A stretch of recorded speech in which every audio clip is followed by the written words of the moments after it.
ওকে, যদি SSC ICT চতুর্থ অধ্যায়ের HTML অঙ্কে এইভাবে যদি কখনো অঙ্ক আসে, নিচে এ, তার উপরে আছে বি, তার উপরে আছে সি, যদি এইভাবে কখনো HTML এর অঙ্ক পরীক্ষা আসে, আমরা কিভাবে সমাধান করব সেই বিষয়টি নিয়ে এখন আলোচনা করতেছি।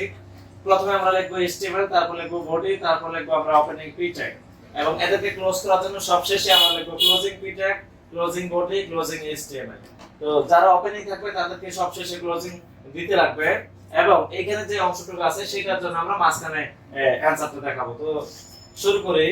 সর্বপ্রথম এ কিন্তু সবচেয়ে মিডল মাঝখানে আছে, এ হচ্ছে শুরু, তাহলে আমরা এ আছে, এ আমরা লিখব।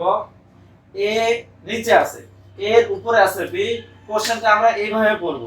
সর্বপ্রথম আছে এ, এর উপরে আছে বি, তার উপরে আছে সি, তাহলে কোশ্চেনটা যদি আমরা এইভাবে পড়ি, এর উপরে আছে বি, তার মানে বি উপরে আছে, তার উপরে আছে সি, তার মানে সি ও উপরে আছে।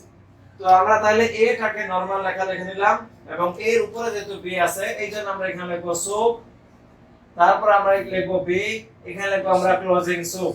তো এটা দ্বারা কি এর উপরে বি চলে গেল, যেহেতু বি এর উপরে আছে সি, এইজন্য আবার এখানে আমরা লিখব সুপ, তারপর লিখব সি, এখানে লিখব ক্লোজিং সুপ।